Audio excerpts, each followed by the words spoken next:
O Adonias tinha sido até perdoado pelo Salomão, mas ele fez uma besteira. Ele vai chamar Betseba, que é a mãe do Salomão, tá, irmãos? E aí ele vai dizer assim que ele quer fazer um pedido para a mãe, para ela pedir para o rei. E aí, qual era o pedido? Ele queria se casar com Abisag, a mulher de quem? De Davi, a última mulher dele, irmãos. A Betseba, coitada, ela não viu isso como se fosse uma maldade. Então, o que ela vai? Ela concorda e vai pedir para o Salomão. O Salomão diz que vai conceder o pedido dela antes de saber o que se trata. Quando ele sabe que é isso, ele fica bem revoltado e manda matar o Adonias. Por quê? Quem lê essa história não vai, irmãos, pensar de fato. Por que que o Salomão ficou tão bravo aqui? Porque era só uma estratégia do Adonias. Lembra que a Abisag era a mulher do Davi? Então, apesar dele não ter conhecido ela como mulher, ela era uma herdeira de Davi. E o Adonias, casando com ela, ele ia cumprir de alguma forma o objetivo dele para conseguir chegar até o trono. Por isso, então, o Salomão, vendo a esperteza do Adonias, aí agora não tem mais perdão, e manda matar o Adonias, tá certo? Aí, olha só, o Abiatar, irmãos, que era o sacerdote, ele vai ser destituído do cargo, tá bom? E aí ele vai dizer o seguinte, o Salomão vai mandar ele ir para a aldeia dele, tá? Por quê? Porque ele participou da rebelião de Adonias, tá bom? Só que ele foge. A Bíblia diz, irmãos, que sabe para onde ele vai? Para o tabernáculo e vai pegar nas pontas do altar, para que ninguém matasse ele, irmãos. Mas mesmo assim, ele acaba sendo morto, tá bom? E aí, Zadok vira o sacerdote no lugar de Abiatar, tá certo? Então, o que vai acontecer aqui?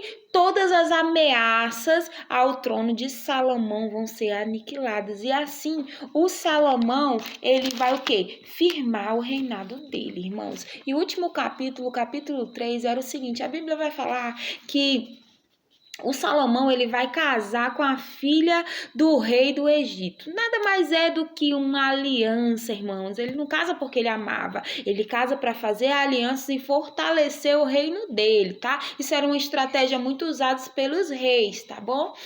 E aí a Bíblia diz também que ele vai sacrificar, tá certo? Antes de construir o templo, eles iam sacrificar num lugar chamado Gibeon, tá? Era um lugar onde todo mundo ia sacrificar. Então Salomão vai sacrificar ao Senhor lá, né? E numa noite que ele estava lá, ele dorme, irmãos, e o Senhor aparece para ele em sonhos e diz assim: olha, para ele, me pedes o que queres que eu vou te dar. E aí o Salomão, irmãos, ele tinha cerca de 20 anos, né?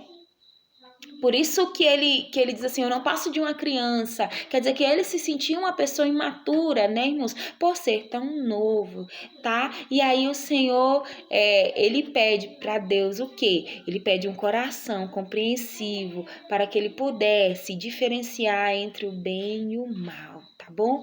E aí Deus se agrada desse pedido dele. Ele diz assim, olha, porque você não pediu muitos dias de vida, porque você não me pediu riqueza, porque você não me pediu a vida dos seus inimigos. Pelo contrário, você pediu, né, sabedoria. Você vai se tornar o homem mais sábio que já existiu no mundo. Então, quando alguém perguntar para vocês, quem é o homem mais sábio que já existiu? Salomão, irmãos. E aí, além de ganhar essa sabedoria vinda de Deus, Deus ainda dá tudo, irmãos, tudo para ele, mas tem uma condição. A Bíblia diz o seguinte: desde que você ande nos meus caminhos e guarde os meus mandamentos. E aí, para terminar esse capítulo, irmãos, vai vir a primeira prova de fogo. Ele vai sentar, os reis, eles sentavam nos seus tronos e algumas causas eram levadas para o rei para que ele julgasse. Aí então, irmãos, vão levar para ele 2 prostitutas, irmãos. O que vai acontecer mais ou menos com essas prostitutas? As 2 tiveram filhos juntas, irmãos. E aí, na noite, irmãos, uma se deitou em cima do seu filho e matou. Antes que o dia raiasse, essa espertinha trocou as crianças. Ficou com a criança que estava viva e deu a criança dela morta para a sua parceira.